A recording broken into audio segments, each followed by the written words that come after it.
Voilà, bonjour, bonjour à tous et à toutes. Toute l'équipe là du Hub des prescripteurs bas carbone est très heureuse de vous présenter ce nouveau webinaire. Alors, vous voyez là aujourd'hui, le Hub de prescripteurs bas carbone est bien dans sa mission. L'Aéro 2020 est sorti et conformément à la promesse qu'on avait faite au marché, eh bien, on va venir analyser cette réglementation, faire un retour d'expérience sur le référentiel le plus et moins et voir comment il se transpose dans cette réglementation RE 2020. Ce que je voudrais remercier comme équipe aujourd'hui, c'est bien sûr l'IFPEB, l'équipe Carbone 4 qui collabore également, qui est partenaire, et puis le CSTB qui en l'occasion nous a accompagnés dans ce travail important. Voilà, donc on est très heureux de rassembler tous les acteurs de la transition de la construction sur cet enjeu particulièrement important où, une fois de plus, ce qui est important pour que le débat ait lieu de bonne manière, c'est qu'il se fasse sur des bases saines, communément admises, des observations scientifiques permettant un débat contradictoire et donc un progrès de l'ensemble des acteurs. La maîtrise d'ouvrage, les constructeurs, les pouvoirs publics, les industriels. Donc, merci à tous de participer à ce mouvement. Voilà, alors, je ne vais pas dévoiler le contenu du webinaire. Toute l'équipe va vous faire part de ses travaux. Alors, vous allez voir que l'Aéro 2020, elle est bien là. Hein. Comme dirait l'autre, la route est droite. Et la pente est un peu raide ici ou là, hein, mais la route est bien droite et donc on sait où on veut aller. Il y a quelques enjeux encore. Les directions sont claires et voilà, on sait maintenant les uns et les autres quels efforts on doit faire ici et là pour atteindre les seuils.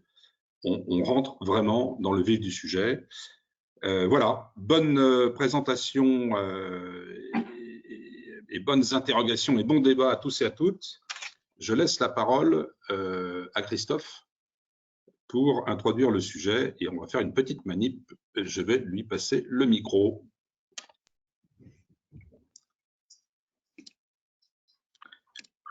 Très bien, la manip a été exécutée. Est-ce qu'on m'entend bien? Oui, bon, première manip réussie, il y en aura quelques autres. J'espère qu'on les réussira toutes avec brio. Donc bonjour à toutes et à tous, je suis Christophe Rodriguez, je suis directeur adjoint à l'IFPEB. Un grand plaisir de nous retrouver aujourd'hui avec un petit peu de nostalgie parce qu'on va regarder un tout petit peu dans le rétroviseur. On va se redire, on va se reparler de l'expérimentation plus et moins, mais surtout, on va parler du futur. Alors, très difficile hein, d'extrapoler des choses, donc on va surtout essayer de tirer des enseignements du passé et puis vous verrez qu'on a réussi à mettre en visibilité pas mal d'informations intéressantes. Avant qu'on attaque, on vous propose peut-être un petit tour de table parce qu'on a une équipe assez musclée qui a travaillé sur les travaux qu'on va vous présenter aujourd'hui. Donc, je vous propose un petit tour de table rapide pour que chacun se présente en quelques mots. Et je commence tout de suite par saluer Mathilde du CSTB. Mathilde, je te laisse te présenter en quelques mots et puis on poursuit le tour de table. Merci Christophe. Donc, bonjour à toutes et à tous, je suis Mathilde Louera, je travaille au CSTB au sein de l'équipe environnement. J'ai été très impliquée sur l'expérimentation E plus C- et je continue bien sûr avec l'ARE 2020 et je pilote aussi nos sujets de recherche autour de l'atténuation au changement climatique. Merci Mathilde. Ensuite, je vais présenter donc rapidement les équipes de Carbone 4 et je salue Juliette de Carbone 4. Bonjour, alors Juliette Sauré, consultante spécialisée dans le bâtiment au sein de Carbone 4 et je travaille sur le hub depuis maintenant 2 ans, notamment sur les outils du hub des prescripteurs bas carbone. Merci Juliette. Nathan? Oui, bonjour à toutes et tous. Donc moi, c'est Nathan Leverrier, je suis consultant senior au sein de la pratique bâtiment de Carbone 4 et le vrai dinosaure du hub ici, puisque j'y suis depuis les débuts et c'est moi qui pilote l'initiative. Côté Carbone 4, de notre côté, on a aussi dans l'équipe Paco Vadillo qui est là et qui nous écoute et qui est dans l'équipe côté Carbone 4. Merci. Et je vous propose qu'on conclue donc avec Cécile Deloff côté IFPEB.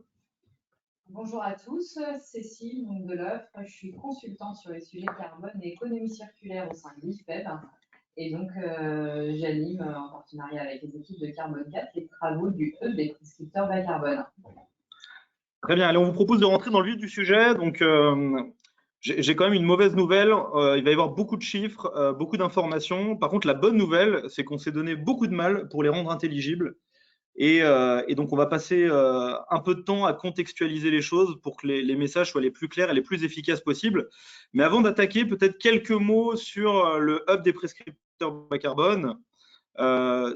Difficile d'avancer sans faire un clin d'œil à l'ensemble de la communauté d'acteurs avec laquelle on travaille aujourd'hui. Ils sont nombreux, donc on ne pourra pas tous les citer, mais juste nous redire que nous avons lancé ces travaux collectifs il y a à peu près 2 ans et demi. D'ailleurs, on s'était permis d'appeler ça avec humour à l'époque le camp d'entraînement de l'ARE 2020. Bon, bah, force est de constater que maintenant que l'ARE 2020 est parti, ça n'a jamais été autant un camp d'entraînement. Donc, on est heureux de voir en tout cas que ces communautés ont grandi. Encore une fois, un ADN qui est assez simple, s'entraîner, apprendre, échanger, partager, et puis surtout créer de la donnée utile, objective, qui aide à prendre les meilleures décisions et aller le plus vite possible. Voilà. Un challenge complexe auquel on s'attache sans cesse, et on espère qu'aujourd'hui, on vous apportera une brique complémentaire dans cette aventure.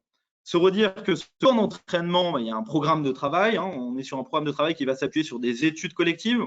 On va prendre un thème et on va essayer d'identifier des leviers de décarbonation, des outils qui viennent nous aider à réaliser ces études collectives et des ateliers thématiques. L'année dernière, on avait fait un atelier coût carbone où on avait essayé de façon très concrète sur des opérations réelles dans la vraie vie de mieux comprendre l'élasticité entre les euros d'un côté et le CO2 de l'autre. Donc voilà pour ce programme collectif. Et vous l'avez compris, dans les outils, on avait certains outils que nous avions mis en place pour mieux comprendre les ordres de grandeur carbone liés à l'expérimentation au plus et moins. Et donc, fatalement, on a fait 2 choses. La première chose, c'est qu'on a mis à jour ces outils. Donc, on a fait un travail qu'on va vous présenter aujourd'hui de mise à jour, finalement, de calcul carbone qui avait été fait sur des bâtiments et on les a transposés dans des règles méthodologiques qui sont celles de l'ARE 2020. Ça, c'est le premier travail qu'on a fait. Et le deuxième, qui est le plus vaste, c'est qu'on s'est dit que ça pourrait être utile dans le cadre du hub de faire une analyse critique de ces données pour essayer de faire parler les chiffres.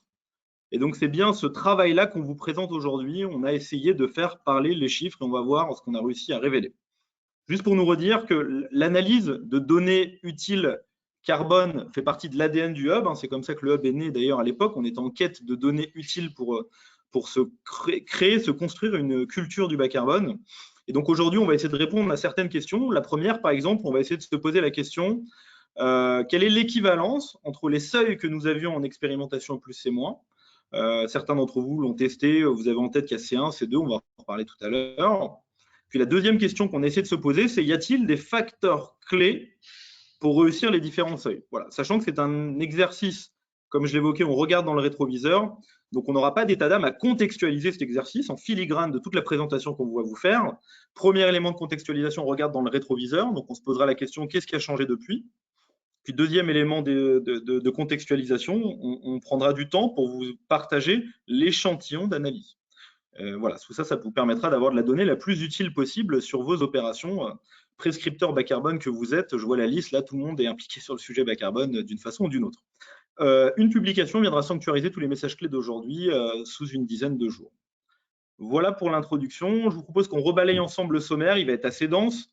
On va commencer par présenter évidemment cet exercice de transposition, expliquer la méthodologie de transposition. On a fait un très gros travail d'analyse des règles avant, les règles après, qu'on va vous mettre en visibilité. Ensuite, on verra comment se comportent les indicateurs, quelle est l'équivalence entre seuil RE 2020 et seuil plus C-, et quels sont les leviers d'optimisation, les leviers de progrès qui ressortent de l'analyse froide et objective de toutes ces données. On va commencer par regarder l'impact de la construction, l'énergie grise, c'est-à-dire le carbone des matériaux. Pour ceux qui sont bien rentrés dans l'ARE 2020, on parle de lycée construction. Et puis ensuite, on regardera un sujet un peu plus général qui est l'énergie. On va parler notamment d'IC Énergie, de Bébio, et donc on aura aussi quelques informations intéressantes.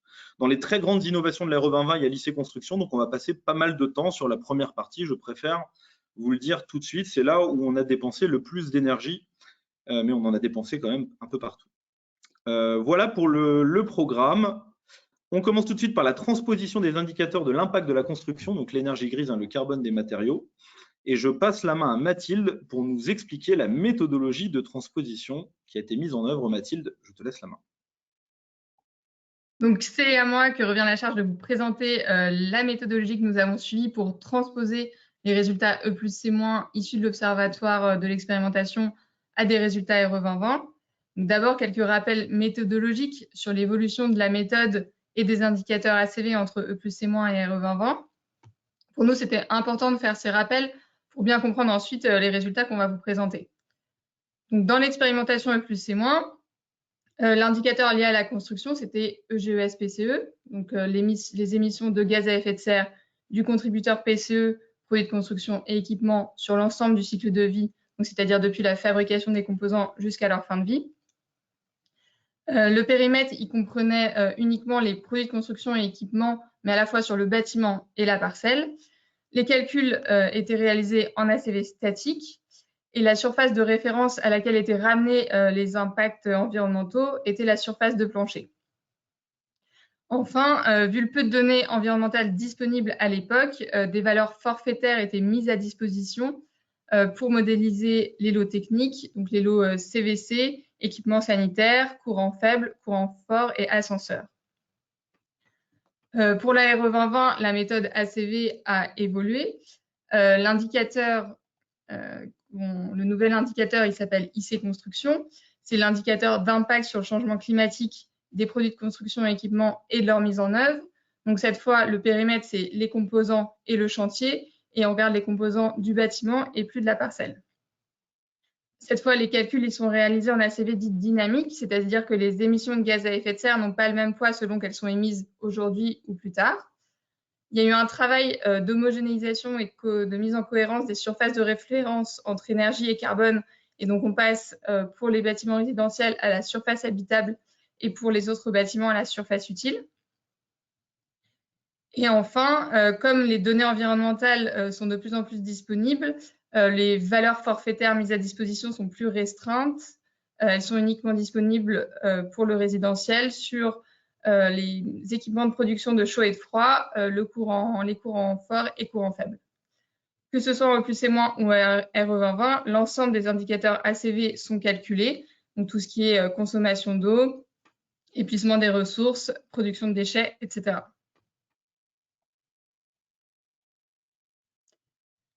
Tu peux passer à la slide suivante, Nathan.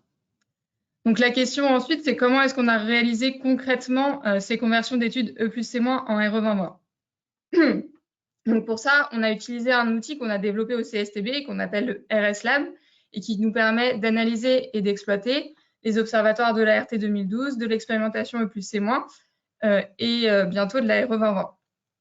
Dans l'observatoire E+C-, l'ensemble des études énergie et ACV réalisées par les opérations pilotes qui ont participé à l'expérimentation sont capitalisées.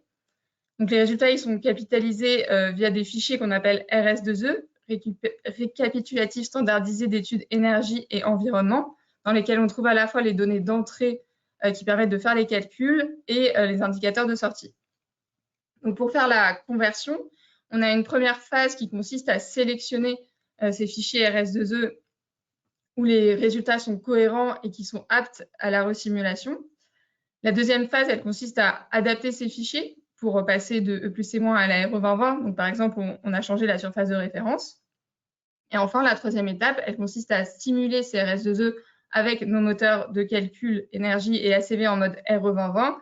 Donc, Comet pour l'énergie que vous devez bien connaître, qui est le cœur réglementaire, et Command, qui est notre moteur de calcul ACV qu'on utilise notamment dans notre logiciel Elodie. On obtient ainsi les indicateurs de la RE 2020, IC Construction, mais aussi IC Énergie, CEP, BBio, etc. Quelques précisions méthodologiques avant de passer à la suite. La phase d'adaptation, elle comprend la mise à jour des données environnementales, ce qui nous permet de réaliser le calcul d'ACV dynamique. Donc ça, c'est bien à garder en tête parce que les évolutions de résultats entre E+C- et RE 2020 vont inclure les évolutions méthodologiques, mais aussi cette mise à jour des données environnementales et la modélisation des équipements de production de chaud et de froid ont été faits avec des valeurs forfaitaires pour les logements collectifs. Pour les maisons individuelles, comme de nombreuses données environnementales sont disponibles à la fois spécifiques ou par défaut, le recours aux valeurs forfaitaires va être rare et donc on a préféré travailler avec une moyenne issue des travaux du groupe de travail modélisateur pour être plus proche de ce qui sera réellement modélisé.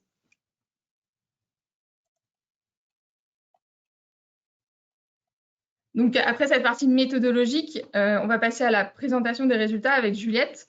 La question qu'on se pose, c'est comment est-ce que l'impact carbone des composants en RE 2020 a évolué par rapport à ce qu'on connaissait en E+C- avec EGS-PCE. Merci Mathilde. Alors du coup, on a travaillé sur les projets de l'expérimentation E+C-, sur les projets de logement collectif et de maisons individuelles. Et comme l'a expliqué Mathilde juste avant, un certain nombre de retraitements, de resimulations, on a dû faire sur du coup ces projets CRS2E. Ça veut dire qu'on a dû sélectionner un certain nombre de bâtiments qui ont pu du coup être retraités, et donc un certain nombre de bâtiments ont été exclus de l'analyse parce que les données d'entrée étaient incomplètes ou incohérentes. Donc on a travaillé avec un échantillon de logements collectifs qui comprend du coup 59 bâtiments, donc un échantillon réduit, et un échantillon pour les maisons individuelles de 255 maisons individuelles. Ces échantillons sont représentatifs de l'observatoire E+C- et on a assez de bâtiments pour pouvoir faire une analyse statistique et pouvoir du coup vous présenter des résultats aujourd'hui. Donc, comme l'observatoire E+C-, on a des bâtiments avec tous les niveaux de performance d'un point de vue carbone. C'est-à-dire que l'observatoire E+C-, le but c'était de s'acculturer à ce nouveau indicateur carbone. Et donc, du coup, on va avoir des bâtiments où on a eu juste un début de prise en compte de la notion de carbone. Donc, pour ça, c'est avec une première réalisation d'une analyse de cycle de vie, mais sans forcément du coup un travail sur l'optimisation carbone. Donc ça va être globalement les bâtiments qui n'ont pas atteint de seuil de l'expérimentation E+C-, donc on les appelle C0. Et après, on va avoir des bâtiments où on est allé chercher du coup un seuil C1, C2, et donc du coup on a cherché à optimiser la performance carbone du bâtiment. Donc, on a vraiment toute cette éventail et toute cette performance carbone dans notre échantillon. Ce qu'on peut voir, du coup, pour les logements collectifs, on va avoir des bâtiments C0, C1 et C2 PCE. Donc là, on a regardé juste les seuils produits de construction et équipements quand on fait l'analyse, parce qu'on est sur l'analyse de la performance carbone. Et là, ce qu'on peut voir sur la performance, voilà, sur la maison individuelle, l'échantillon de maison individuelle a été un peu moins ambitieuse sur l'atteinte des seuils. On va avoir globalement un tiers entre le seuil C0, C1 et C2. Donc, globalement... Je fais juste une toute petite, petite accentuation de ce que tu as dit. Du coup, ce qui est vraiment important de mémoriser pour toute la suite du déroulé, c'est qu'en fait, à chaque fois qu'on parlera de C0, comme Juliette l'a très bien expliqué, on sera sur des bâtiments qui n'ont pas eu, qui ne s'étaient pas fixés d'ambition carbone, mais qui ont fait un calcul carbone et qui l'ont partagé. Et quand on est sur C1 et C2, on est sur des bâtiments qui se sont donné une ambition carbone, et donc ils sont organisés et ils ont conçu le bâtiment de sorte à tenir l'ambition carbone. Voilà, c'est juste utile de le mémoriser. Pour ceux qui connaissent peut-être un peu moins C0, C1, C2, notez bien C0 d'un côté et pas d'ambition carbone, on a juste compté. Et C1, C2, on s'est donné une ambition et on a fait des efforts pour essayer de la respecter. Sachant Merci, que voilà, seuil C0, c'est juste une simplification, mais en fait, c'est pas une atteinte à seuil, hein, c'est juste l'ensemble des bâtiments. Et C1, C2, ça correspond réellement à un seuil où il y avait réellement un objectif à atteindre, un objectif carbone. Donc, en résumé, en termes de performance carbone, sur notre échantillon, on a une performance carbone qui est représentative de l'observatoire E+C-, c'est-à-dire qu'on est autour d'une empreinte carbone pour les produits de construction et équipement d'environ 775 kg de CO2 par mètre carré STP pour les logements collectifs et 725 pour les maisons individuelles. Et ça, quand on regarde du coup l'observatoire E+C-, ça représente bien du coup la moyenne de l'observatoire E+C-. Et après, voilà, un autre aspect qui est important pour l'analyse qui va suivre, c'est évidemment les modes constructifs. Quand on parle de l'empreinte carbone des produits de construction, évidemment, il faut prendre en compte les modes constructifs. Donc, dans notre échantillon, on a environ, que ce soit pour les maisons individuelles comme les logements collectifs, on a environ la moitié des bâtiments en béton, qui ont été construits en béton. On a une partie, environ un tiers de terre cuite, et après une plus faible proportion de bâtiments en bois ou autres modes constructifs, donc avec des modes mixtes ou du béton haute performance ou autre type de bâtiment. Par rapport du coup à l'observatoire, l'ensemble des bâtiments de l'observatoire E+C-, cet échantillon est représentatif de l'observatoire E+C- complet. On retrouve globalement les mêmes ordres de grandeur de répartition de modes constructifs. À noter cependant que certains modes constructifs sont très peu représentés, notamment par exemple tout ce qui va être qu'on a appelé autres, on a regroupé, et également pour les logements collectifs, les logements collectifs en bois.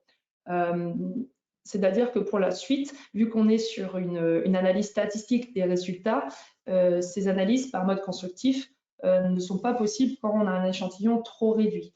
Donc, quand on va vous présenter les résultats par mode constructif, on ne pourra pas faire d'analyse sur ces modes constructifs-là. Sachant qu'on a quand même souhaité, parce qu'on pensait que c'était important de vous montrer les résultats pour les modes constructifs bois. Et donc, du coup, on a quand même souhaité vous présenter pour les logements collectifs, là, on a très peu de bâtiments en bois, les résultats. Néanmoins, il faut vraiment garder ça en tête que c'est pour illustrer, mais ce n'est pas une analyse statistique, on a un échantillon trop faible. Alors maintenant, les premiers résultats. Donc, la première question qu'on voulait avoir un début de réponse, c'est comment on s'est habitué avec les ordres de grandeur, avec l'expérimentation E+C-, ordre de grandeur d'impact carbone des produits de construction. Comment, avec la RE 2020, avec la méthodologie RE 2020, comment ça va évoluer? Alors, la bonne nouvelle, c'est que l'ordre de grandeur à l'échelle du bâtiment, de l'empreinte carbone d'un bâtiment, va être conservé. C'est-à-dire que pour un logement collectif, quand on regarde sur l'empreinte carbone des composants, on va être environ sur les mêmes ordres de grandeur, c'est-à-dire 760 kg de CO2 par mètre carré CHAB avec la méthodologie RE 2020. Donc, globalement, les mêmes ordres de grandeur. Et également, on va conserver, on avait l'habitude de dire que globalement, on était sur du 1 tiers pour le gros œuvre, 1 tiers seconde œuvre et 1 tiers lot technique en termes de poids dans l'empreinte carbone des bâtiments. Ce que vous pouvez voir sur le graphique de gauche, c'est que globalement, on va retrouver les mêmes ordres de grandeur. Donc ça, c'est pour les logements collectifs. Quand on regarde pour les maisons individuelles, à l'échelle du bâtiment, on retrouve encore une fois les mêmes ordres de grandeur, donc avec une très faible baisse, on reste autour de 700 kg de CO2 par mètre carré CHAB en méthodologie du coup aérodynamique. Par contre, on va avoir des effets différenciés selon ce qu'on appelle les familles de lots.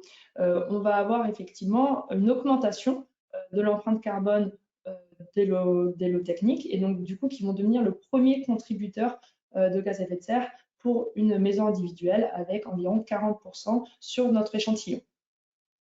Donc voilà, donc globalement les mêmes ordres de grandeur à l'échelle du bâtiment, mais des effets différenciés selon les lots. Pour expliquer cela, on a regardé les différents effets des modifications des choix méthodologiques de la RE 2020.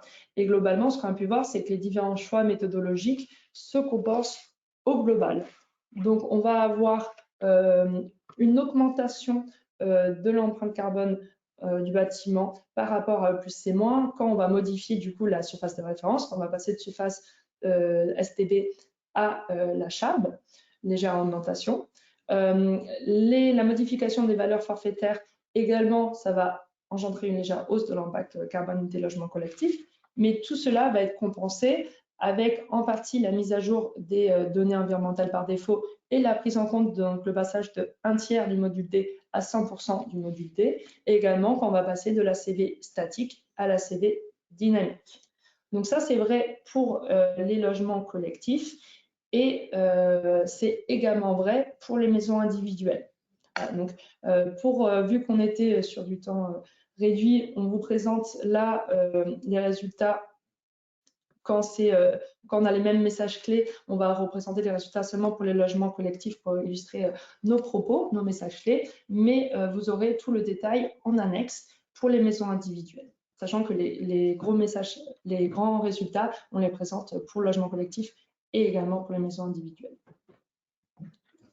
Également, donc on a des effets différenciés et qui vont impacter, donc ça impacte à l'échelle des bâtiments de la même manière. Par contre, ça va avoir des effets différenciés selon les lots. C'est-à-dire qu'on va avoir pour, par exemple, le lot gros œuvre et lot technique, une légère augmentation de l'empreinte carbone avec les choix méthodologiques de la RE 2020, alors que pour les secondes œuvres et VRD, on va avoir une légère diminution. Et on retrouve du coup ces effets différenciés pour également les maisons individuelles, mais ces effets différenciés vont être encore plus importants. Et donc, c'est pour ça qu'on retrouve la différence, l'évolution, par exemple, pour les lots techniques qui vont avoir un impact plus important en RE 2020. Et maintenant, on regarde également, du coup, quel est l'impact de la méthodologie RE 2020 par mode constructif. Là, ce qu'on peut voir, c'est que l'ordre de mérite entre les modes constructifs, en passant en méthodologie RE 2020, est conservé. C'est-à-dire que quand on regarde, du coup là, on va regarder seulement sur le gros œuvre et le second œuvre, vu qu'on compare par mode constructif, ce qu'on va voir, c'est que le béton est plus émissif. Les bâtiments construits en béton ont une empreinte carbone plus importante que les bâtiments, les logements collectifs en terre cuite, que les bâtiments en bois, que ce soit en méthodologie E+C- qu'en méthodologie RE 2020 dynamique. Sachant que, pardon, Mathilde, est-ce que, je sais pas. Pardon, je pensais qu'il y avait une question. Du coup, voilà, on va avoir du coup l'ordre de mérite qui va être conservé en passant en aérodynamique et va être accentué, notamment avec le passage en aérodynamique pour les bâtiments en bois. En effet, du coup, l'ACV dynamique va favoriser les produits dont l'impact carbone de fabrication est moins élevé.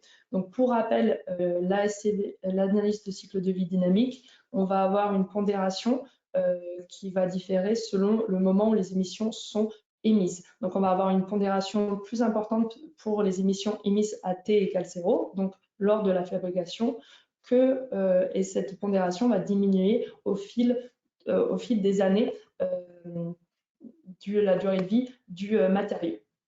Ce qui explique pourquoi pour le bois, on va avoir du coup un effet plus important de l'ACV dynamique. Donc là, ce qu'on peut voir sur le gros œuvre, pour le béton, globalement, on reste sur les mêmes ordres de grandeur, voire pour la terre cuite, une légère augmentation sur le gros œuvre en passant à RE 2020 dynamique, alors que pour le bois, pour les bâtiments en bois, le gros œuvre va diminuer. Alors, avant de passer sur les résultats sur les seuils 2020, est-ce qu'il y a des questions? Est-ce qu'on peut prendre peut-être quelques questions? Ou est-ce qu'on continue? C'est assez important pour vous. Oui, Juliette, c'est Christophe. On a pas mal de questions, donc on essaye de répondre au fil de l'eau. Et comme il y a beaucoup de slides, on essaie d'y répondre en ligne et on peut en faire quelques-unes en live. La première question que je vois, c'est est-ce que c'est possible d'avoir une différenciation par mode constructif? Il me semble qu'on va y répondre juste après. Là, on aura un nuage de points avec les différents modes constructifs et on verra un petit peu ce qui passe plus difficilement. Et ensuite, il y avait des questions un peu plus pointues sur l'évolution des lots forfaitaires entre E+C- et RE 2020, qui sont des questions très pointues. Là, je ne sais pas si on peut répondre comme ça en live en 2 secondes. Mais voilà, il y avait une question qui était posée sur, je comprends que sur le lot 8, notamment CVC, avant on avait un forfait, maintenant on a des sous-forfaits en RE 2020. Qu'est-ce qui explique ces évolutions et pourquoi il y a une différence? Je vais laisser du coup Mathilde répondre pour les lots forfaitaires. Juste, nous, dans notre publication, en annexe, on vous trouverez du coup l'ensemble des données, l'ensemble des évolutions sur les valeurs forfaitaires et les valeurs utilisées pour les lots techniques. Donc, pour les lots techniques, on a utilisé des valeurs, on a modélisé les valeurs. Donc, c'est effectivement ce qu'affiche Nathan à l'écran. Donc, on a retenu des valeurs pour la transposition pour l'ensemble des lots techniques. Je laisse Mathilde. Oui, tout à fait. Donc, il y a eu effectivement un changement de périmètre, comme je disais, dans les évolutions méthodologiques entre les l'eau forfaitaire E+C- et RE2020, ça s'explique tout simplement par le fait qu'on a de plus en plus de données environnementales disponibles, et donc que c'est moins nécessaire de mettre à disposition des lots forfaitaires, parce que l'enjeu, c'est bien que l'ensemble à terme des modélisations soit fait en détaillé avec les données environnementales spécifiques. Voilà, je ne sais pas si ça répond à la question. On peut juste. Moi, je peux quand même faire un petit teasing que je referai à plusieurs reprises. On est en train de lancer une très grosse étude sur l'évaluation de l'impact carbone des lots techniques de façon détaillée et l'élasticité coût carbone. Voilà, ça c'est un sujet qui est d'actualité aujourd'hui dans le cadre du Hub. Il y a une très grosse étude en train d'être menée. Donc, quand on aura nos premiers résultats, on sera très heureux de les partager plus largement. Très bien. Donc, je reprends la main pour la suite. Maintenant qu'on s'est familiarisé avec Juliette sur les nouveaux ordres de grandeur des impacts des composants à RE2020, la question qui reste, c'est comment est-ce que les bâtiments ils se positionnent par rapport aux seuils réglementaires. Donc, pour faire durer le suspense, on va commencer quand même par un petit rappel sur l'évolution des seuils carbone. Pour E+C-, le seuil, c'était EGES PCE Max, avec une différenciation entre maison individuelle et logement collectif, et 2 niveaux d'ambition, C1 et C2 le plus ambitieux. Il y avait sur ces valeurs pivots que vous voyez dans le tableau, une modulation qui pouvait être appliquée selon la présence de places de parking imposées par le PLU. En RE2020, le seuil réglementaire, c'est IC Construction Max. On a toujours une distinction entre maison individuelle et logement collectif.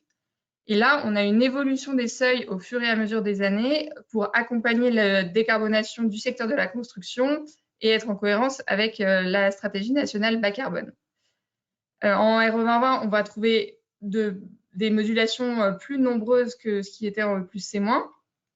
On va avoir des modulations qui concernent les surfaces de combles aménagées pour les maisons individuelles uniquement, la surface des bâtiments, les impacts des composants liés à l'infrastructure, les impacts des composants liés aux voiries et réseaux, la zone géographique et l'utilisation de données environnementales par défaut. Un point méthodologique, pour les maisons individuelles, la modulation sur les combles n'a pas pu être modélisée car l'information sur cette surface de comble aménagée n'est pas disponible dans les études E+C-. Donc, on a fait l'hypothèse conservatrice que la surface de comble était nulle.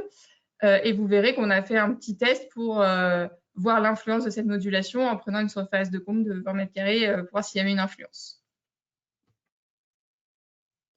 Donc, voici les résultats d'atteinte des seuils 2022 pour les logements collectifs.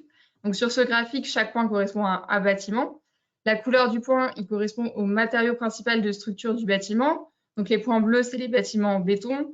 En orange, on a les bâtiments en terre cuite et en vert, les bâtiments en bois massif. Et la suite est sur le graphique. La ligne pleine, elle correspond au seuil IC Construction Max. Donc, les points qui se trouvent en dessous de la ligne, c'est des bâtiments qui respectent les seuils et au-dessus, ils ne respectent pas le seuil.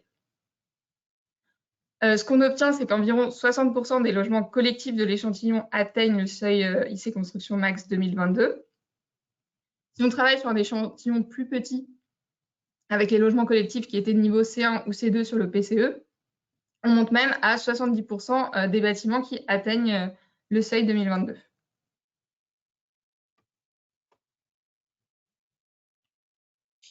Ouais, Mathilde, c'est Christophe. Ah, il y a eu un petit problème de connexion, là, j'ai l'impression. T'es avec nous? Ouais. Ouais, je pensais que ça s'était déconnecté. Non, je voulais juste réagir. Dans la fenêtre de chat, il y a une question qui a été posée. Est-ce qu'on est sur du béton bas carbone? Donc nous on n'est pas allé dans ce niveau de détail en fait. Hein. Dans le RS2E, on va trouver des informations sur les choix techniques qui ont été faits. Et nous ensuite, on est dans un travail d'analyse des données qui nous sont mises à disposition. Par contre, on peut peut-être effectivement se poser la question de est-ce que tout passe? Est-ce qu'il y a certains matériaux qui passent pas? Enfin, on peut peut-être essayer de répondre à cette question, Mathilde. Je crois que Juliette va s'en charger. Déjà, désolé, premier petit problème technique. Déjà, avec ce graphique, vous avez déjà un premier élément de réponse. Donc, comme vous pouvez le voir, on a représenté du coup par mode constructif l'écart entre l'empreinte carbone de construction et le seuil. 2022. Et donc, du coup, vous pouvez voir que globalement, on a des couleurs, on a à peu près toutes les couleurs en dessous du seuil pour les logements collectifs. Donc, on reviendra là-dessus juste après. Mais voilà, vous avez déjà un premier élément de réponse avec ce joli graphique coloré. Et maintenant, une deuxième réponse, donc c'était non seulement du coup les modes constructifs, mais également se projeter un peu plus dans le futur, comme l'a dit Christophe, sur le seuil 2025 et le seuil 2028, pour un peu avoir cette route jusqu'à où on veut aller. Donc, si on regarde ces seuils 2025 et 2028, ce qu'on peut voir, c'est que sur notre échantillon, donc les projets E+C-, des projets du coup passés, on en a 60%, environ 60% qui passent le seuil 2022, environ 30% qui passent le seuil 2025 et un bâtiment qui passe le seuil 2028. Voilà, pour la suite, vu que le seuil 2028, on n'a pas d'échantillon représentatif, on voulait quand même vous présenter une étude de cas là-dessus, mais on ne fera pas d'analyse statistique sur ce seuil. À savoir, juste une petite précision méthodologique, on n'a pas pris en compte d'évolution de la modulation des données environnementales par défaut, qui dans les seuils 2025 et 2028, on l'a laissé avec la même modulation qu'en 2022, faute de données, voilà, on ne peut pas prédire l'avenir, donc on n'a pas pris en compte cette évolution. Ouais, donc là, c'est le moment idéal de rappeler qu'on est sur un échantillon qu'on a défini ensemble au début. Et ce qu'on s'était dit, du coup, je fais le clin d'œil, hein, c'est que dans cet échantillon, on a des bâtiments C0, on a des bâtiments C1, des bâtiments C2. Tout le monde a bien à l'esprit que C0, c'est des projets qui n'avaient pas d'ambition carbone, mais qu'on fait le calcul. Et les projets C1, C2, c'est des projets qui avaient une ambition volontariste sur le carbone. Donc là, maintenant qu'on a vu ces chiffres, ce qui peut être intéressant peut-être, c'est de reprendre les millésimes progressifs de la RE 2020. Vous l'avez sûrement à l'esprit dans la RE 2020 lycée construction, qui est le seuil de carbone dans les matériaux qui devrait être respecté, est progressif et il est de plus en plus ambitieux en 2022, 2025, 2028, 2031. Et donc là, on a fait un exercice, on a repris les différentes typologies de projets, C0, C1, C2, et on s'est posé la question, si la RE 2020 avait existé à l'époque, ces projets-là, est-ce qu'ils auraient passé les seuils et si oui, quel seuil? Donc, on peut peut-être y aller du coup pas à pas. Juliette, je te laisse commencer peut-être par le millésime 2022 d'IC Construction. Et puis, on va voir un peu comment les différents projets se sont comportés par rapport à ces seuils. Merci Christophe. Alors, pour vous présenter les résultats, on a représenté des boîtes à moustaches. Donc, on sait que les boîtes à moustaches, ce n'est pas toujours facile à lire. Donc, pour ce premier graphique, je vais peut-être revenir sur comment lire une boîte à moustaches très rapidement. Donc, ça permet de représenter la répartition pour statistique des résultats. Donc, le rectangle, globalement, c'est les quartiles 1 à 3. Donc, globalement, l'ensemble, voilà, la majorité des bâtiments. Les moustaches, donc les petites extrémités, c'est le min et le max. On est sur des extrémités. Et après, on va avoir la barre qui représente la médiane et le point qui représente la moyenne. Donc, c'est un peu, voilà, nous, ce qu'on va regarder pour voir globalement si ça passe, c'est où est situé le rectangle par rapport au seuil. Et donc là, vous voyez du coup 3 boîtes à moustaches différentes pour le niveau C0, PC2, PCE, C1 et C2. Et quand on regarde pour le seuil 2022, l'écart avec le seuil, ce qu'on peut voir, c'est que globalement, le seuil C0, PCE, le rectangle, il est au-dessus du seuil, donc globalement, et même les moustaches. Donc, les bâtiments C0, PCE ne passent pas, pour les logements collectifs, ne passent pas le seuil 2022. Par contre, si on regarde du coup le seuil C1, PCE, on voit que globalement, le rectangle, il est autour du seuil et on a la moyenne et la médiane qui sont légèrement en dessous. Donc, globalement, C1, PCE, globalement, en moyenne, ça passe. Et enfin, quand on regarde le seuil C2 PCE, on voit que l'ensemble du rectangle est en dessous du seuil pour 2022. Donc, ouais, la majorité passe du coup le seuil 2022. Ouais, du coup, peut-être que certains se posent la question pourquoi il y a une boîte à moustaches alors qu'on a 3 seuils, il pourrait y avoir 3 points, ayant à l'esprit qu'il y a des dispositifs de modulation en E+C- et en RE 2020 qui font que certains projets C0 n'ont pas le même seuil exactement que d'autres projets, enfin pardon, C1 n'ont pas le même seuil qu'un autre projet C1 et pareil pour C2. C'est pour ça qu'on a fait des boîtes à moustaches. Quand on regarde ce graphique, du coup, on constate que sur l'échantillon d'analyse qu'on a présenté tout à l'heure, dans l'ensemble, C1 et C2 passent le seuil 2022 et on constate que les bâtiments C0 ne passent pas. Certains flirtent avec le plus 10, plus 20%, mais ils ne passent pas. Donc voilà, pour l'instant, à ce stade, les conclusions qu'on peut faire sur le seuil 2022. En bas, Juliette a fait un clin d'œil, mais on peut préciser qu'on a recontextualisé le nombre de projets analysés et aussi la moyenne des dead. Juliette, on peut peut-être juste éclairer un petit peu sur cette histoire de moyenne de dead. Ce qui est important, et on y reviendra juste après, c'est également un des leviers, c'est l'utilisation de données environnementales par défaut. Et du coup, on a voulu bien représenter à chaque fois la moyenne des données environnementales par défaut, par niveau, parce que comme vous pouvez le voir, plus on va dans la performance carbone, dans l'optimisation de la performance carbone, plus on va devoir se rapprocher des vraies valeurs utilisées, utiliser des vraies données de l'empreinte carbone des matériaux. Donc, plus on va aller chercher la donnée qu'il faut bien. Et donc, c'est pour ça que vous pouvez voir naturellement que plus on arrive avec des niveaux de performance élevés, plus on a l'utilisation, moins on a recours à des données environnementales par défaut. Et ça, c'est vraiment quelque chose d'important qu'on souhaite partager avec vous aujourd'hui. On y reviendra juste après sur les leviers d'optimisation. Oui, tout à fait. Hein, tout à fait. Certains d'entre vous sont en train de s'approprier ces différents graphiques. Effectivement, on vous encourage parce que ça a été un petit peu le cheminement intellectuel qu'on a eu. Quand on a regardé la moyenne des dead, on a un peu tiqué en se disant les C0 passent pas, mais ils ont 690 kg de CO2 par mètre carré de dead. Rappelez-vous, tout à l'heure, Juliette nous avait donné des ordres de grandeur, on était à 700, 800, 1000 et quelques. Donc, on a investigué un peu s'il n'y avait pas peut-être des leviers méthodologiques, mais on va voir ça dans quelques instants. Voilà pour le seuil 2022. Et ensuite, je propose qu'on avance maintenant dans le temps. Comme promis, on regarde dans le rétroviseur, mais on se projette aussi un petit peu sur les millésimes. Qu'est-ce qui se passe en 2025?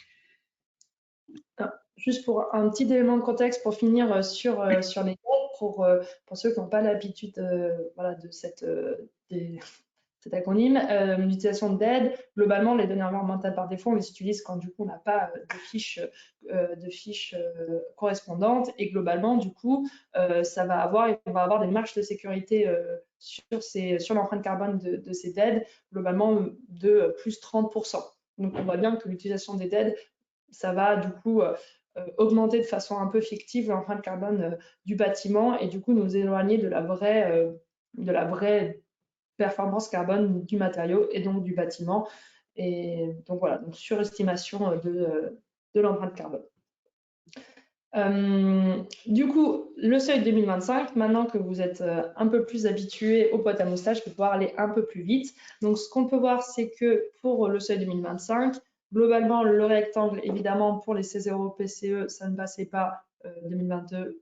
Globalement, c'est toujours le même message en 2025, c'est logique.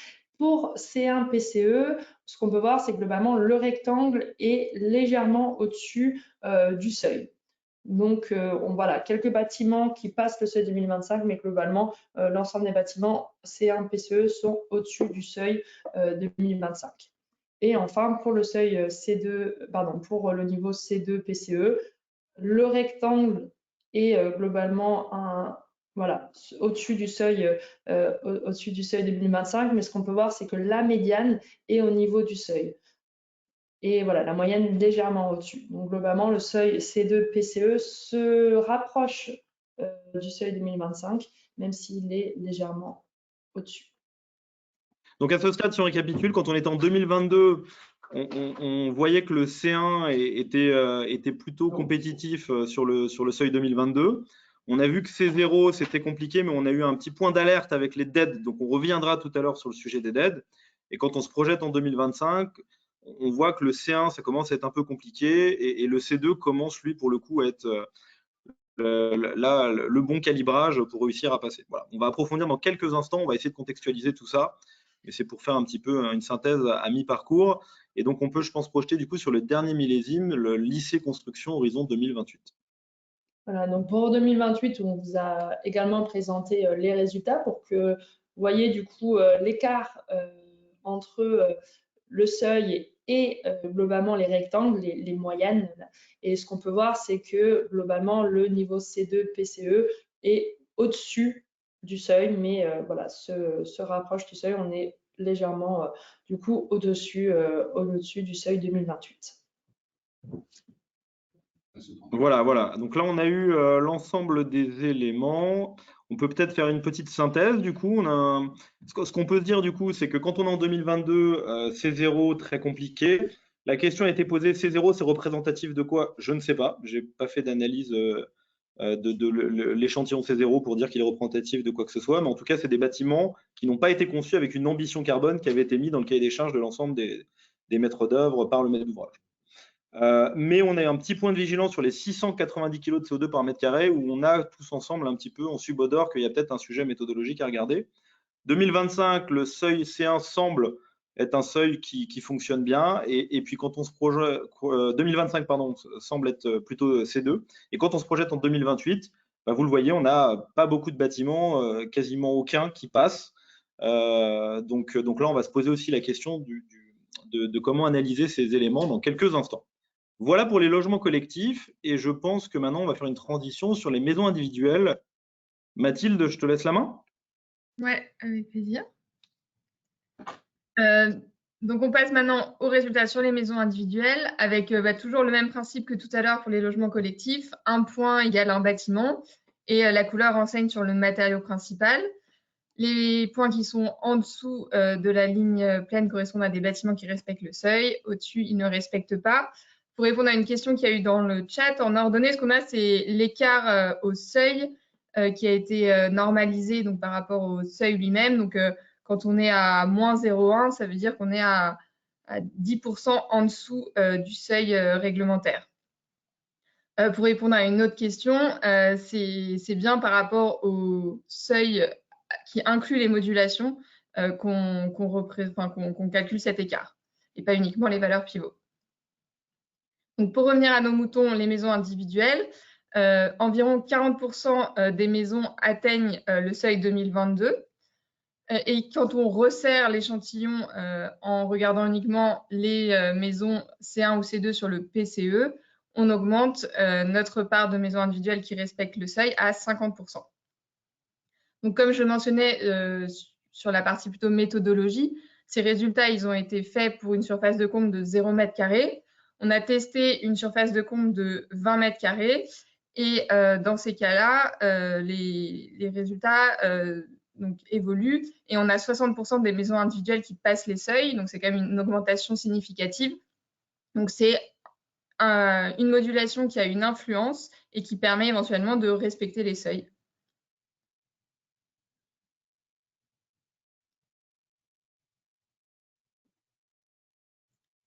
Je laisse Juliette pour rentrer plus en détail sur ces seuils.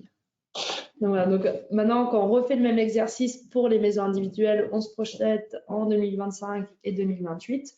Ce qu'on peut voir, c'est que globalement, en 2022, comme l'a dit Mathilde, environ 40% des bâtiments atteignent le seuil 2022. 2025, on a 3 bâtiments, 3 maisons individuelles qui atteignent le seuil 2025 et 2028. Pour l'instant, on n'a pas de maisons individuelles qui atteignent le seuil. En tout cas, on n'a pas de projet E+, C- qui atteignent le seuil 2028. Très bien. Et de la même façon, là, c'est une approche un peu globale. Si on zoome un petit peu sur C0, C1, C2, on peut faire un peu le même exercice. Qu'a-t-on en 2022? On commence par là.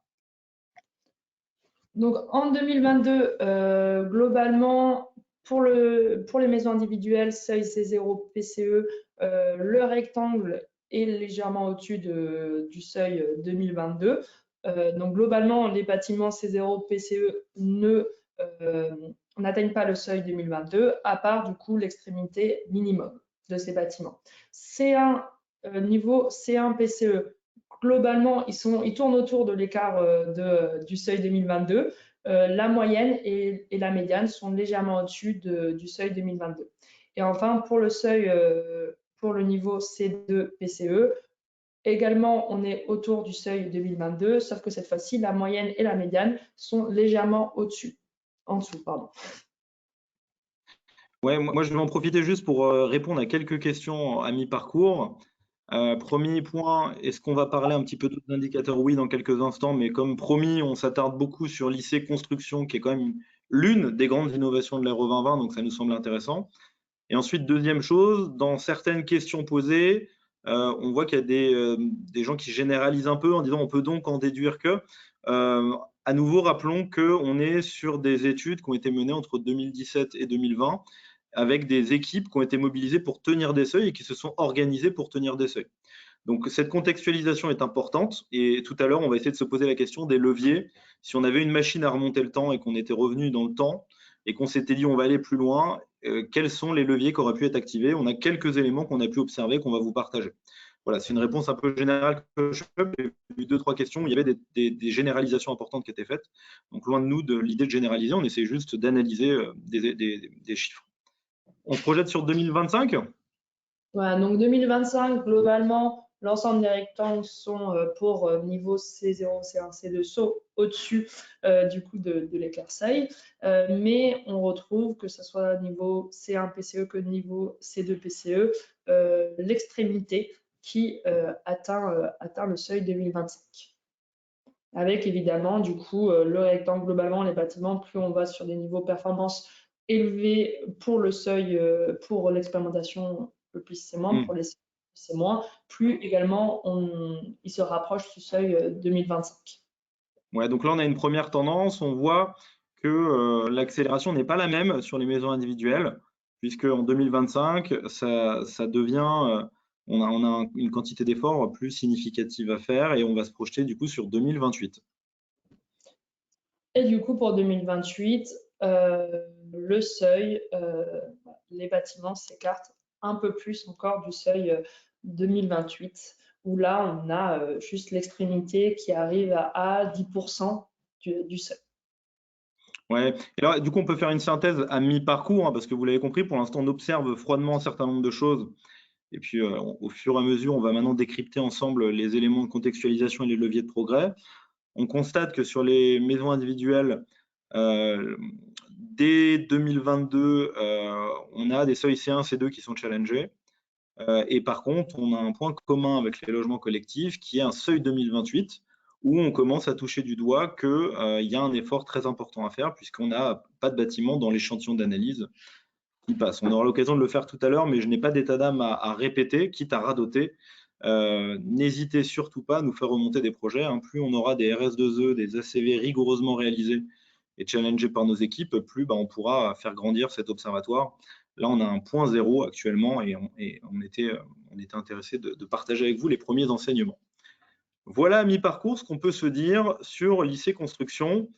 Je propose peut-être que maintenant on se projette dans les leviers d'optimisation. On a regardé froidement les chiffres. On a sorti quelques boîtes à moustaches et des ordres de grandeur. Et maintenant, on va aller un peu plus loin dans l'analyse des RS2E et on va se demander, on va essayer de faire parler les chiffres et notamment d'identifier avec vous les éventuels leviers d'optimisation. Et pour le coup, il y en a quelques-uns qu'on souhaitait vous partager. Cécile, c'est à toi. Donc on switch, je coupe mon micro.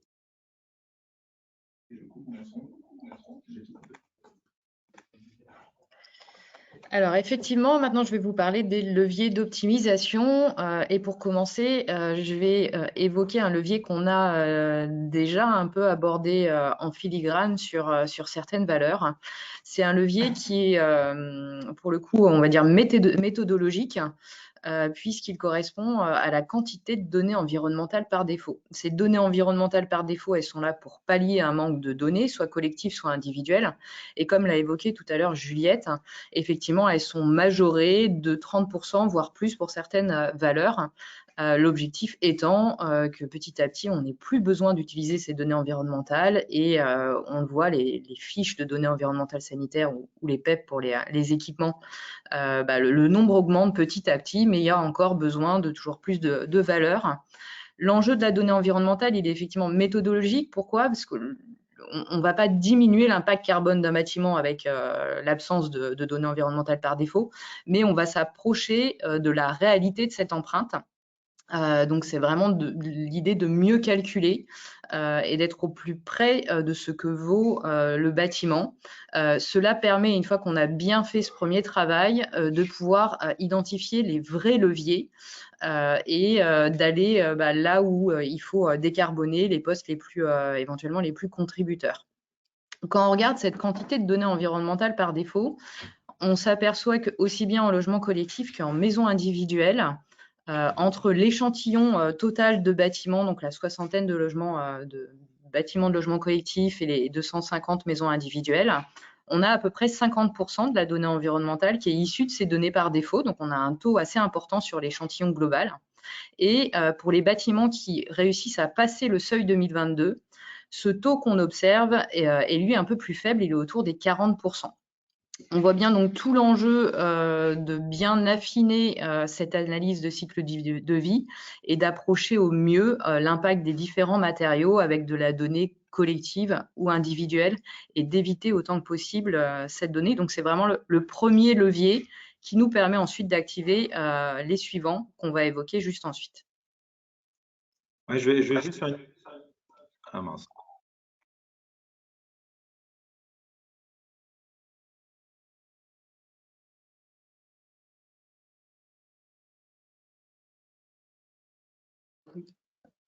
Christophe, moi je ne t'entends pas. Je ne sais pas si c'est partagé. Voilà. Donc juste 2 compléments rapides que je voulais faire. On a un petit problème technique, donc on improvise. Donc le premier, c'est que, comme expliqué, on constate que ceux qui ont passé le seuil 2022 ont pris moins de dead. Ça, c'est le premier point. Et on vous a donné un ordre de grandeur en kilo de CO2 par mètre carré. Encore une fois, nous, notre ambition, c'était tout à l'heure, on a fait une analyse froide de ce qui passe, ce qui ne passe pas dans l'échantillon. Et là, on identifie qu'il y a une tendance avec des ordres de grandeur qu'on vous partage dans le choix des données. Ensuite, il y a une question qui a été posée. Pourquoi on prend des dead? En fait, il y a différentes situations et différents cas de figure qui mènent à prendre une dead. Le premier, c'est je suis par exemple sur une phase de pré-ACV sur un projet où on n'a pas encore forcément sélectionné exactement les produits qui vont être mis en œuvre. Donc, quand je fais mon analyse de cycle de vie, potentiellement, il se peut que je me dise, bon, bah, je vais prendre une donnée moyenne. Et on verra plus tard ce qu'on met. Lorsqu'on fait ce choix méthodologique, nous, on vous rappelle, on a fait beaucoup de travaux dans le hub, que parfois, ça peut avoir une majoration carbone qui est tout à fait importante. Deuxième cas de figure qui est aussi très important de rappeler parce que la question a été posée, évidemment, on choisit une dead aussi quand il n'y a pas de FDES. Voilà, donc on faisait un clin d'œil tout à l'heure au fait qu'on a de plus en plus de FDES et de PEP qui arrivent, mais on continue d'avoir certaines lacunes et on est très heureux de voir que ça évolue. Mais effectivement, les membres du hub nous font remonter que parfois, il n'y a pas le choix, et ça arrive même assez souvent, on va basculer sur une dead. D'accord ? Néanmoins, on constate que ce qui a été fait entre 2017 et 2020 dans le cadre de l'expérimentation, il y en a pas mal qui ont réussi à être sur 40% de dead et ils ont du coup gagné en moyenne 50 kg sur le calcul. Dernière parenthèse, ces 50 kg, ce n'est pas 50 kg de CO2 qui ne vont pas être émis, c'est un gain méthodologique, c'est-à-dire que plus on cible bien les données, plus on va calculer de façon précise le bilan carbone de son bâtiment. Ça ne veut pas dire qu'on a fait des gains. Néanmoins, ce levier méthodologique, d'ailleurs, on avait parlé à un moment de phase d'apprentissage pour le seuil 2022, ça fera partie de la phase d'apprentissage, effectivement, d'être vigilant sur le choix des données. Voilà pour les quelques éléments de contexte. Cécile, je te laisse. Merci pour cette précision. Et effectivement, donc, premier levier, un levier méthodologique. Et maintenant, on va rentrer un petit peu plus dans les observations qu'on peut faire sur les leviers la plus techniques.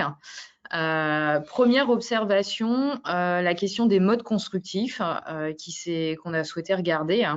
Alors, vous voyez l'échantillon avec la répartition des différents modes constructifs, béton, terre cuite, bois et une phase autre aussi avec principalement des mixtes.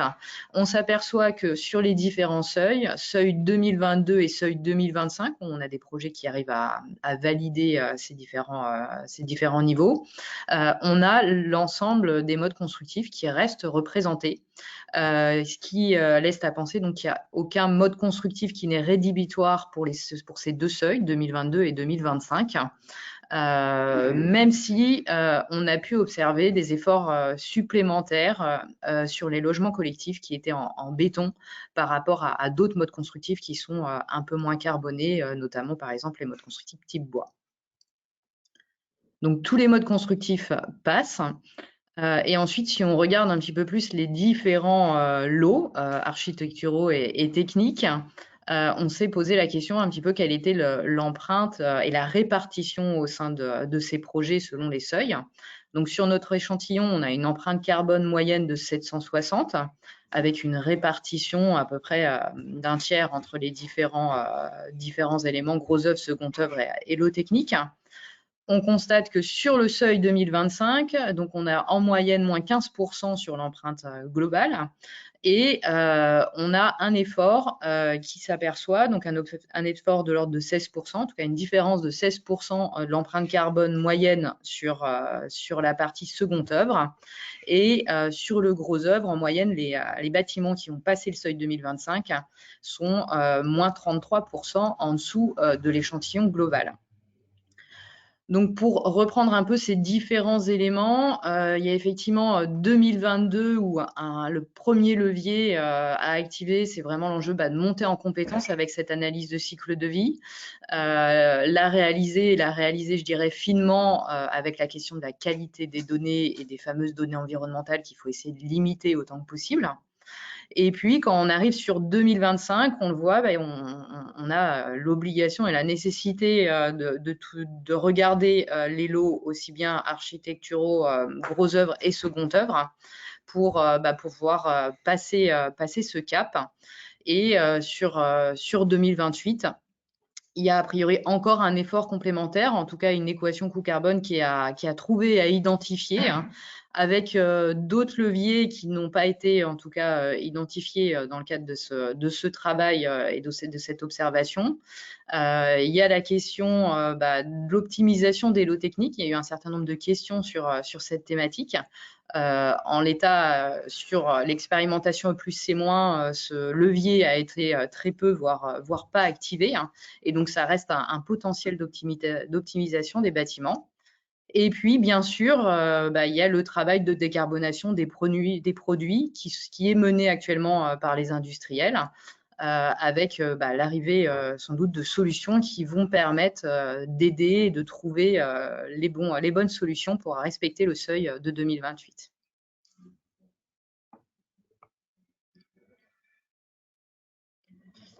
Si on prend les maisons individuelles, donc dans le même ordre d'idée, on a donc un échantillon initial à 697 kg de CO2 par mètre carré qui baisse de 11% par rapport à la moyenne des bâtiments qui passent le seuil de 2022.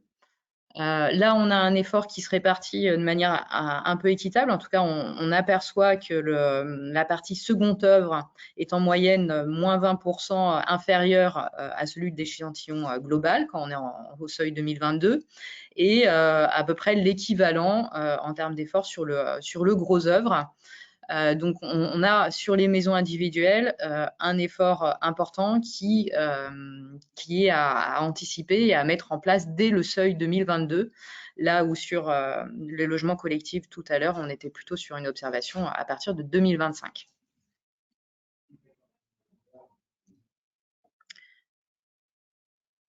Alors, on l'a vu, on a dans notre échantillon pas de bâtiment qui passe le seuil 2028. Alors, c'est un échantillon qui date de E+C-. Ça ne veut pas dire qu'aucun bâtiment aujourd'hui qui est construit passe ce seuil. Et donc, on a essayé d'identifier quelques exemples pour montrer ce que serait, en tout cas avec les solutions actuelles qui existent sur le marché, un bâtiment compatible avec le seuil 2028.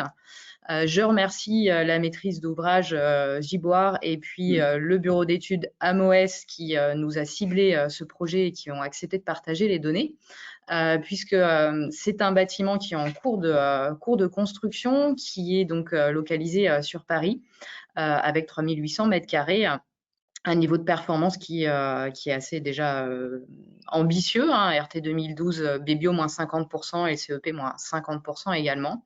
Une recherche de labels puisqu'ils sont E3C2 avec un label biosourcé. On est sur un mode constructif bois avec poteaux, poutres et plancher bois, une façade mur ossature bois, et il nous reste le plancher bas et le noyau en béton, avec un système énergétique, donc chaudière granulée, Et alors, si on regarde les résultats qui sont maintenant affichés, donc ce bâtiment avec ses caractéristiques passe l'ensemble des seuils de la RE 2020, donc les seuils 2022, 2025, 2028 et tout juste, mais il passe aussi le seuil de 2031, hein, avec des bâtiments donc, qui sont autour, en termes d'IC construction, de 480-490 kg de CO2 par mètre carré.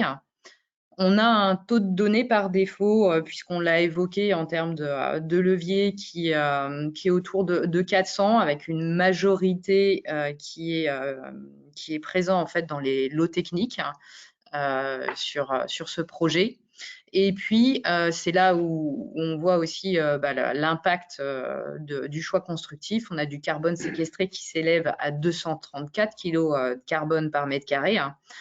C'est ce qui fait d'ailleurs que les lots architecturaux, on le voit, sont peu élevés puisqu'on a tout l'impact du biosourcé qui approche en négatif sur l'empreinte carbone et qui réduit fortement le poids des lots architecturaux. Et là, le poids des lots techniques devient majoritaire sur l'empreinte carbone. Ce bâtiment, même si là on est focalisé sur l'IC Construction, pour information, passe également les autres seuils, BBio, CEP, CEPNR et DH, donc degré heure sur la partie RE 2020. Donc voilà un exemple et on espère que vous allez nous partager d'autres projets puisque c'est notre souhait de pouvoir commencer à identifier les différents types de bâtiments, les différents modes constructifs et les différentes solutions qui sont compatibles sur les prochains seuils. Donc n'hésitez pas à revenir vers nous avec d'autres exemples de bâtiments pour pouvoir illustrer ce seuil notamment de 2028.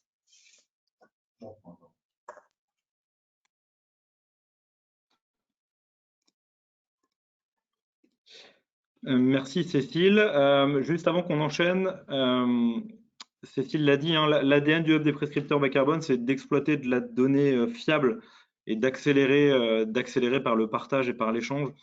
Donc nous, on sera très heureux de digérer dans nos outils, dans notre observatoire, d'autres typologies de projets. Comme vous l'avez compris, 2028, on n'a peu, voire pas trouvé de projet aujourd'hui dans le cadre de l'expérimentation plus c'est moins qui passait. Donc, on a essayé d'en trouver en faisant un appel aux membres du hub qui ont sympathiquement nous ont fait remonter des choses. Mais voilà, plus vous aurez de projets qui permettront d'illustrer un petit peu ce qui pourrait être fait plus tard, horizon 2028, plus on sera heureux évidemment de l'intégrer dans nos réflexions et nos analyses. On peut tenter une synthèse à mi-parcours, mais je dis mi-parcours, je vois qu'il nous reste une bonne vingtaine de minutes, donc on va être vigilant sur le timing. Je ne refais pas les éléments de contexte, hein, mais j'ai vu pas mal de questions posées, donc on a bien à l'esprit qu'on est sur l'analyse d'ACV qui ont été réalisées entre 2017 et 2020. À plusieurs reprises, on a fait des clins d'œil en disant les choses ont évolué depuis, on a essayé de vous mettre en lumière les leviers de progrès, et ayons à l'esprit que les projets C1 et C2 sont des projets qui sont volontaristes, voire très volontaristes, mais qui ont été conçus avec un objectif. Et c'est l'ADN même d'une équipe maîtrise d'ouvrage, architecte, maîtrise d'œuvre, que s'organiser pour concilier un certain nombre d'injonctions parfois contradictoires et tenir un seuil. Donc nous, on n'a pas cette dimension-là dans l'analyse qu'on fait. On n'a pas la machine à remonter le temps pour leur donner un nouvel objectif et voir comment ils auraient réussi. Néanmoins, beaucoup d'entre vous ont posé la question de quelles sont les solutions techniques de façon précise et quels sont les coûts. J'en profite pour vous rappeler que l'année dernière, on a fait une étude sur 1 an ou sur 3 projets qui n'avaient aucune ambition carbone. On a fait 3 scénarios où on a proposé à des équipes de maîtrise d'œuvre pluridisciplinaires et maîtrise d'ouvrage, sous l'impulsion des maîtres d'ouvrage, de décortiquer l'élasticité coût carbone avec différents scénarios. Et là, pour le coup, on a mis en visibilité des euros, des tonnes de CO2 évitées. Voilà, mais aujourd'hui, c'est un peu court pour remettre tout ça en lumière, donc je me permets de vous faire ce clin d'œil. Ce qu'on peut retenir, et effectivement, du coup, n'hésitez pas à rejoindre l'aventure et on sera heureux de travailler tous ensemble sur le sujet. Ce qu'on peut retenir, c'est en ordre de grandeur, on est à peu près sur les mêmes ordres de grandeur, en kilos de CO2 par mètre carré, vous l'avez vu tout à l'heure. Et on constate que sur les 3 seuils, on a tenté la suprasynthèse, l'exercice n'est pas simple, mais pour 2022, sur les logements collectifs, on est sur une phase d'apprentissage où il faudra activer un certain nombre de leviers, dont des leviers méthodologiques. Je le redis, les leviers méthodologiques, ils ne génèrent pas d'économie de carbone. Ils permettent juste de mesurer au mieux le vrai impact environnemental du bâtiment. Et on n'a pas constaté de remise en cause des modes constructifs actuels sur le seuil 2022. On constate que pour les maisons individuelles, vous l'avez vu, les efforts sont plus marqués. 2025, à nouveau, tous les modes constructifs semblent rester possibles. C'est ce qu'on a pu voir dans l'échantillon d'analyse. Il y a des optimisations possibles et on a pu constater que ceux qui avaient réussi le seuil 2025 avaient pas mal travaillé sur le second œuvre et sur le gros œuvre. À nouveau, on constate que les efforts sont plus marqués pour les maisons individuelles. Enfin, 2028, on n'a pas trouvé de bâtiment. Donc, on a la tentation de penser qu'il y a une rupture des pratiques et donc peut-être pas encore l'optimum technico-économique, des projets très volontaristes. Donc, nous, dans l'ADN du Hub, évidemment, on sera heureux de continuer à scruter des projets très volontaristes et on essaiera de construire tous ensemble l'optimum technico-économique horizon 2028. Voilà pour cette première partie qui a été assez longue comme promis, et c'était la grande innovation. Il y a pas mal de questions, on essaie d'y répondre au fil de l'eau. Et je vous propose, sans transition aucune, que nous avancions sur la transposition pour les indicateurs énergie. Donc là, c'est beaucoup plus synthétique. On a juste essayé de faire quelques clins d'œil sur les tendances qu'on avait pu constater. Il nous reste, allez, on va dire une petite vingtaine de minutes si on a 5 minutes de retard. Et je laisse la main à Mathilde avec en tête le délai qui va être un tout petit peu contraint. Mathilde, c'est à toi. Ouais, je vais essayer d'aller vite. Donc, comme pour le carbone, on commence par des rappels méthodologiques sur l'évolution entre +C- et la RE 2020. Alors, côté expérimentation et +C-, on avait 2 indicateurs de la RT 2012 qu'on connaît bien. Le BBio, donc les besoins bioclimatiques qui correspondent aux besoins de chaud, de froid et d'éclairage. Et le CEP qui correspond aux consommations d'énergie primaire, donc sur les 5 usages de la RT, le chaud, le froid, le CL, l'éclairage et les auxiliaires. L'indicateur phare côté énergie dans le +C-, c'était le bilan BPOS, qui était un bilan énergétique. Ça correspondait aux quantités d'énergie consommées par le bâtiment, ni renouvelable, ni de récupération, auxquelles on soustrayait l'énergie produite exportée. Et le périmètre, c'était les 5 usages de la RT, auxquels on ajoutait les usages immobiliers, parking et parties communes, et les usages mobiliers, c'est-à-dire l'électricité spécifique. Et dans les outils du Hub, on avait un dernier indicateur qu'on a appelé GES Énergie, qui correspondait aux émissions de gaz à effet de serre du contributeur consommation d'énergie sur le même périmètre que le bilan BPOS. Donc dans la RE 2020, on a eu des évolutions méthodologiques sur l'énergie comme pour le carbone. D'abord des évolutions assez générales.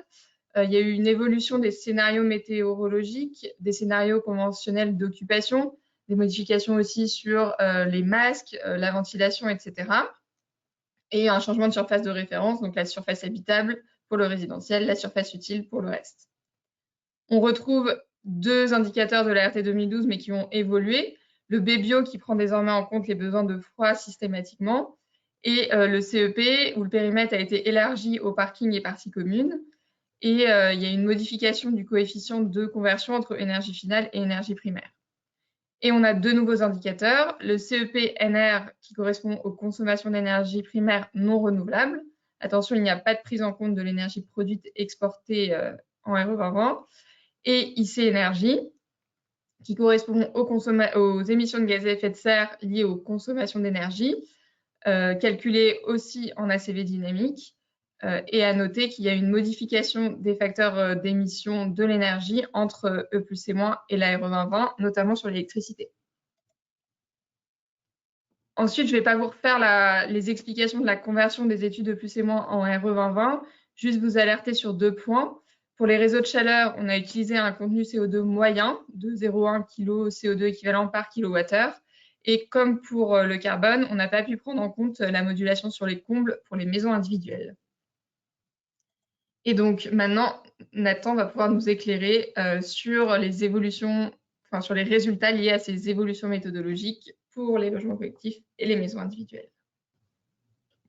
Donc oui, merci Mathilde. Donc effectivement, on vous a déjà bien fourni beaucoup de chiffres et donc on a fait le choix de vous présenter seulement une partie des résultats sur la partie énergie. Mais je fais un petit teasing pour vous dire que dans la publication, il y en aura un peu plus. Et puis, dans l'ADN du Hub, il y a aussi des outils et c'est bien ce qu'on propose aux membres du Hub. Vous pourrez jouer avec ces données pour faire vos analyses dans les détails et vraiment aller faire toutes les analyses que vous souhaitez sur l'ensemble des indicateurs de l'énergie.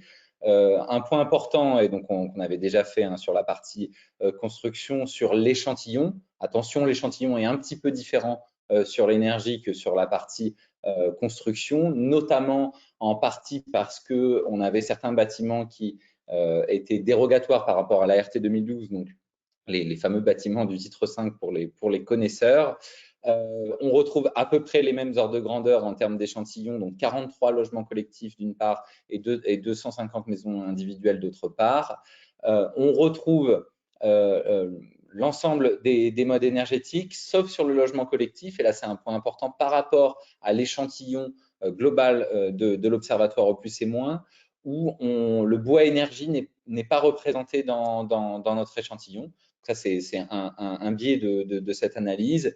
Mais par contre, sur les autres, sur d'autres types de répartition, par zone climatique ou par mode constructif, donc vous voyez qu'il y a pour les zones climatiques, on peut avoir des belles variations. Donc il y a beaucoup de bâtiments qui sont dans la région parisienne, la région nord, le H1A.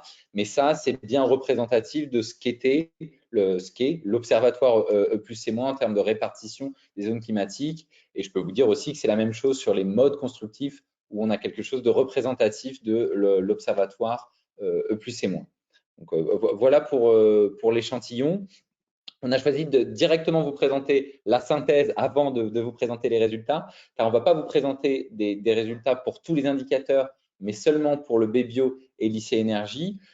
Pour cela, il y a une bonne raison, c'est qu'on a remarqué que pour les indicateurs CEP et CEPNR, les résultats et les analyses qu'on pouvait faire étaient directement liés à la performance du bâtiment, donc aux indicateurs BBio. Et donc, pour les grands résultats qu'on peut avoir, c'est que d'une part, pour les logements collectifs, on a constaté que l'échantillon qu'on avait de l'Observatoire au plus et moins était particulièrement performant. Qu'est-ce que ça signifie? Ça veut dire que le BBio qu'on constatait en E plus et moins par rapport au BBio max était moins 35% en moyenne. Et donc, ce que vous verrez un peu plus en détail aux diapositives suivantes, c'est que ça correspond à peu près à un 15% du BBio max en RE 2020. Donc ça, c'est pour ce qui est du BBio pour les logements collectifs. Et vous le verrez, pour les logements collectifs, les seuils sur IC Énergie vont contraindre en 2025 seulement les choix de vecteurs énergétiques, puisque vous verrez qu'on a des résultats très différenciés. C'est le cas aussi pour les maisons individuelles sur IC Énergie, donc l'impact carbone des consommations énergétiques sur la durée de vie du bâtiment. Vous verrez que c'est très différencié en fonction des types, des types d'énergie, et donc avec une contrainte sur les énergies qu'on peut choisir à l'horizon 2025 pour les logements collectifs. Et vous le verrez, pour les maisons individuelles, quelque chose de très contraint dès 2022, avec une très forte différenciation entre le gaz et l'électricité notamment.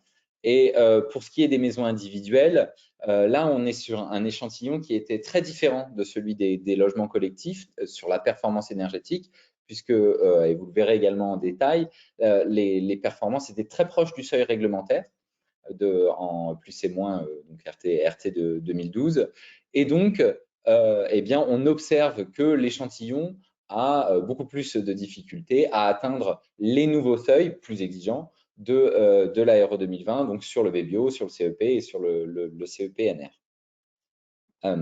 Alors, rentrons dans le vif du sujet sur le BBio. Donc, il y a beaucoup de chiffres et un schéma un peu compliqué.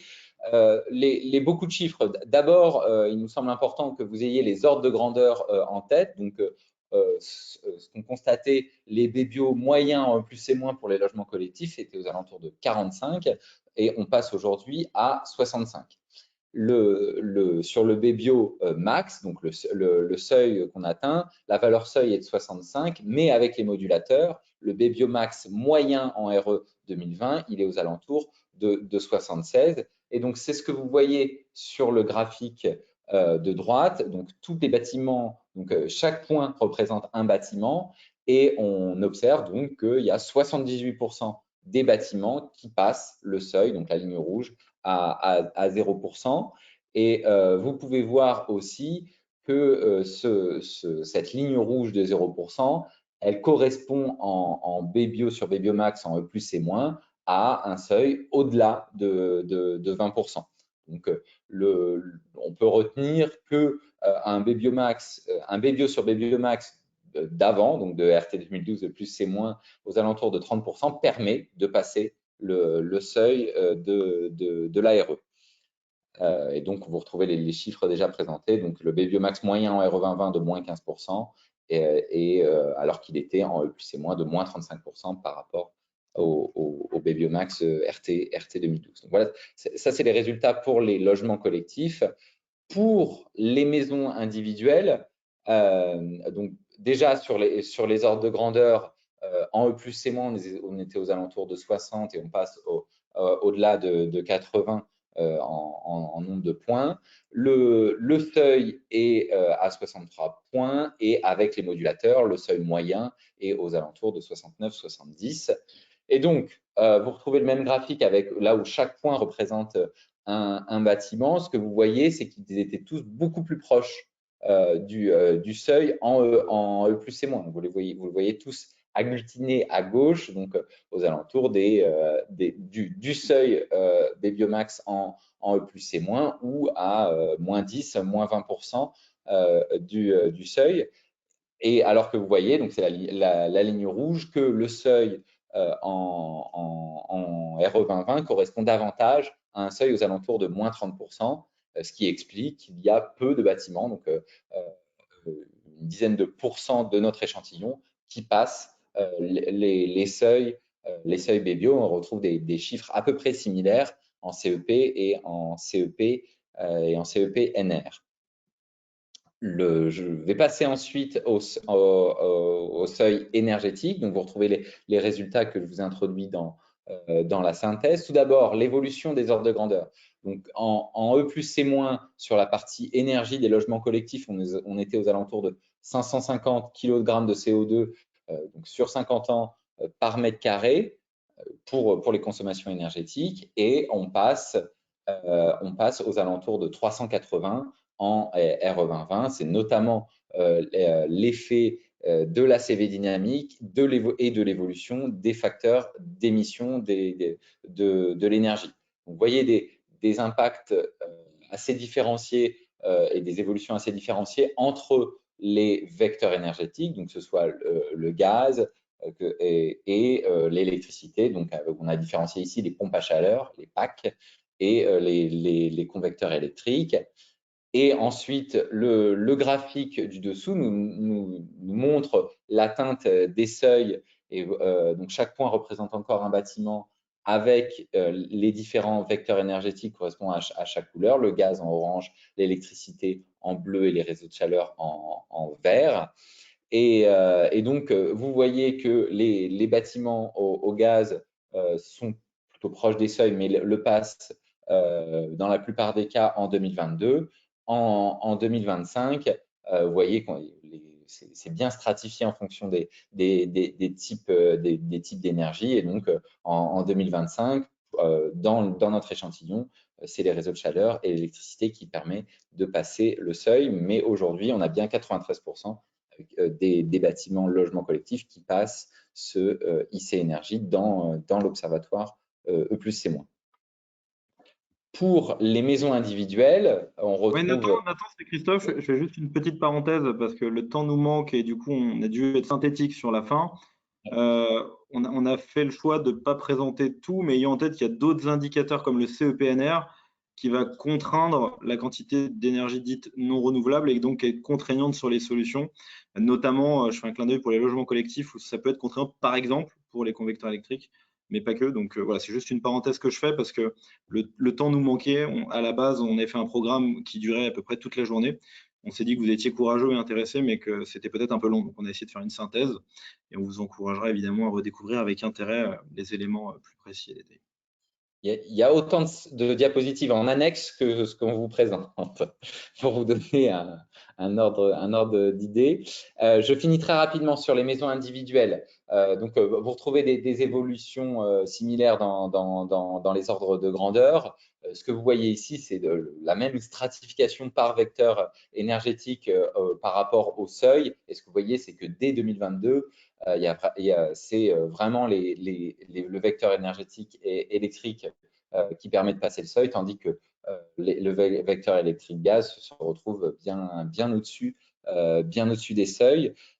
Pour essayer de maintenir le temps, je m'arrête ici Et je peux laisser, on aura peut-être un tout petit peu de temps pour les questions, mais je vais laisser Christophe conclure sur l'ensemble des résultats qu'on a pu vous montrer aujourd'hui. Oui, tout à fait. C'est un exercice extrêmement difficile puisque le diable étant dans le détail, on a essayé de faire un gros travail de contextualisation des données et de faire parler les chiffres. Donc, j'espère avec grand intérêt que vous nous avez écoutés et que vous ressortez avec des éléments de décryptage utiles et efficaces. Ce qu'on constate, en fait, vu de loin, c'est que les seuils et l'activation des seuils a une dynamique qui n'est pas exactement la même entre logement collectif et maison individuelle.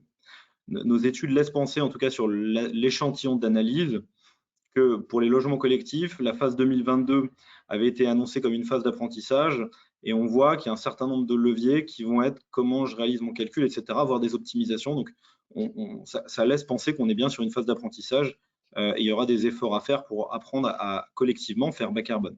2025, des efforts plus significatifs avec potentiellement un changement des pratiques, même si je le rappelle, on n'a pas vu de rupture sur les matériaux et on a vu une grosse contrainte sur les vecteurs énergétiques. Et 2028, on s'est permis de parler d'une rupture des pratiques, puisque vous l'avez vu, on avait très peu de bâtiments, si ce n'est aucun qui passait, donc on essayait d'en mettre en lumière. Et 2028 va arriver assez vite, donc à nous de collectivement apprendre extrêmement vite le sujet du bas carbone, et c'est bien ce qu'on essaye de faire dans l'œuvre des prescripteurs bas carbone. Les maisons individuelles, une cinétique qui n'est pas exactement la même, avec des efforts importants à faire et un changement des pratiques dès 2022, et on retrouve aussi cette rupture horizon 2028. Donc ce que je dirais en conclusion, c'est que le dénominateur commun de l'ensemble de nos analyses est une rupture des pratiques horizon 2028. Mais tout va très vite. On a parlé de données environnementales, la donne a changé depuis 2017 à 2020. On a parlé de solutions techniques disponibles, la donne a aussi beaucoup changé. Et on a parlé d'apprentissage. On voit de plus en plus de maîtres d'ouvrage, d'architectes, de maîtres d'œuvre volontaristes qui souhaitent en découdre avec le bas carbone et qui nous contactent en disant bah, écoute, moi j'ai réussi à aller plus loin et ça coûtait pas forcément plus cher, en tout cas sur certains seuils, puisque certains ont posé la question combien ça va coûter en 2028. Je ne saurais pas vous répondre puisque je n'ai pas un échantillon de projets significatif à partager. Tout ça pour dire que les travaux du Hub se poursuivent. On va faire de très gros travaux sur les lots techniques cette année. Il y a eu pas mal de questions posées. J'en profite pour faire un clin d'œil et on vous redonnera le lien. On a fait des travaux très importants sur l'équation coût carbone et l'élasticité des variantes bas carbone et des coûts. Donc, on se permettra de vous remettre le lien. N'hésitez pas à consulter cette publication, ce qui n'est pas le sujet d'aujourd'hui. Il y a eu beaucoup de questions posées sur les euros. Donc, c'est évidemment un sujet important. Et je m'arrête là. Je remercie les équipes, évidemment, Cécile de l'IFPEB, les équipes de Carbone 4, le CSTB, Mathilde, merci aux équipes du CSTB pour leur soutien, leur appui très, très apprécié, et l'ensemble des membres du Hub des prescripteurs bas carbone, hein, c'est à peu près 60-70 acteurs aujourd'hui, qui ont décidé d'en découdre avec le bas carbone et qui veulent aller plus vite en échangeant, en partageant, voilà, pour trouver les leviers d'accélération. Certains d'entre vous, dans les questions, ont dit 2028, c'est demain. Effectivement, 2028, c'est demain. Donc, à nous de trouver collectivement des leviers pour apprendre plus vite que ce qu'on a pu faire sur l'énergie. Et donc, on sera très heureux d'envisager des collaborations si vous souhaitez rejoindre l'aventure avec nous. Voilà, j'espère que vous avez apprécié la présentation qui a été faite. Merci à l'ensemble des personnes qui ont présenté aujourd'hui. Et merci pour la qualité de vos questions. Elles étaient nombreuses, on a fait comme on a pu. Je vous propose qu'on s'arrête là. Il est 16h02, c'est incroyable. Je ne sais pas comment on a fait pour tenir la montre. Et je vous propose qu'on s'arrête là. Merci à tout le monde. Bonne fin d'après-midi. Merci à tous. Merci à toutes et tous. Merci beaucoup. À bientôt. Merci, bonne fin de journée.